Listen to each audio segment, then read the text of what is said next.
क्या भारत आदिवासी पार्टी से चुने गए सांसद राजकुमार रोत राजस्थान की राजनीति में स्थायी चेहरा बनेंगे या फिर उनकी पहचान सिर्फ एक बार की लहर बनकर रह जाएगी? आज हम इस वीडियो में उनके संघर्ष और भविष्य में उनकी संभावनाओं को समझने का प्रयास करेंगे। राजकुमार रोत डूंगरपुर बांसवाड़ा से लोकसभा सांसद, एक ऐसा नाम जो बिना बड़े राजनीतिक घराने या संसाधनों के चुनाव जीता। बीएपी यानी कि भारत आदिवासी पार्टी से जुड़कर उन्होंने संसद तक का सफर तय किया और वहां उन्होंने आदिवासी समाज, शिक्षा, रोजगार और भर्ती परीक्षाओं में गड़बड़ी जैसे मुद्दों को मजबूती से उठाया। लेकिन अब वक्त है उस अगली लड़ाई का जो और भी कठिन है। राजनीतिक दलों का दबाव, सीमित संसाधन और बीएपी का सीमित नेटवर्क, ये तीन बड़ी चुनौतियां हैं।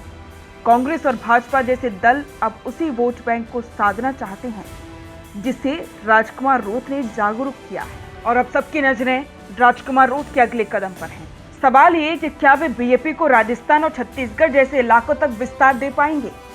क्या वे आदिवासी आंदोलन को राजनीतिक ताकत में बदल पाएंगे या फिर आने वाले चुनाव में उनकी पहचान सीमित रह जाएगी? जनता की निगाहें सिर्फ राजकुमार रोत पर नहीं, भारत आदिवासी पार्टी के भविष्य पर भी है।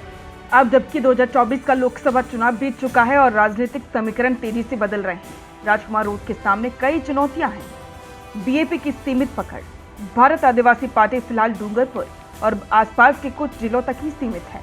और दूसरी बड़ी चुनौती है राष्ट्रीय पार्टियों का दखल। कांग्रेस और भाजपा दोनों ही आदिवासी वोट बैंक को लुभाने के लिए नए नए कार्यक्रम चला रही हैं।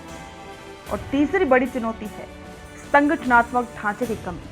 बीएपी को अभी जमीनी स्तर पर मजबूत करने की जरूरत है, जिससे जनता का भरोसा सिर्फ नेता नहीं, पार्टी पर भी टिके। अब सवाल यह है कि राजकुमार रोत का अगला कदम क्या होगा?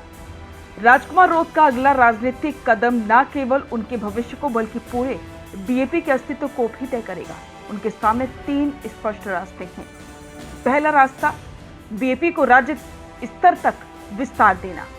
अगर वे भारत आदिवासी पार्टी को सिर्फ डूंगरपुर बांसवाड़ा तक सीमित न रखकर पूरे राजस्थान और मध्य भारत के आदिवासी क्षेत्रों तक ले जाते हैं तो वे एक क्षेत्रीय ताकत बन सकते हैं। और दूसरा है जन आंदोलन को स्थायी रूप देना।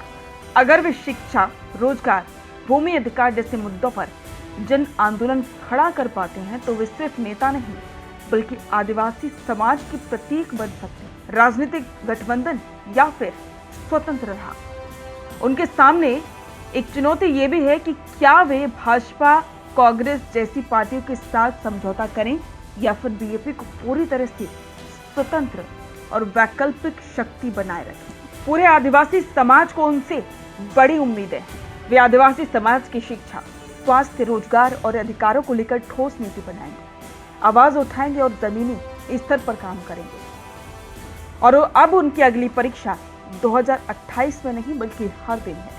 जब कोई बेरोजगार युवा नौकरी के लिए भटकता है, जब कोई आदिवासी बच्चा स्कूल छोड़ता है और जब कोई महिला इलाज के लिए लंबी लाइन में दम तोड़ती है, तो भी राजकुमार रोत के लिए एक परीक्षा होती है। अगर देखा जाए तो राजकुमार रोत केवल सांसद नहीं बल्कि एक उम्मीद बन चुके हैं आदिवासी समुदाय की। उनकी सफलता सिर्फ बीएपी की सफलता नहीं, वो उन सभी वंचित समुदायों की आशा है जो वर्षों से अपनी पहचान और हिस्सेदारी के लिए संघर्ष कर रहे हैं।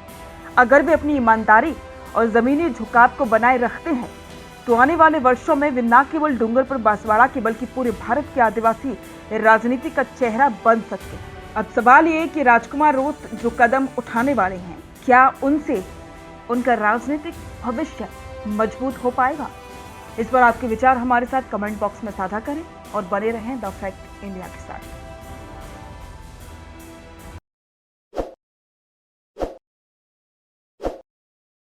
ताज़ा खबरों के लिए विजिट करें द फैक्ट इंडिया की वेबसाइट और डाउनलोड करें द फैक्ट इंडिया ऐप।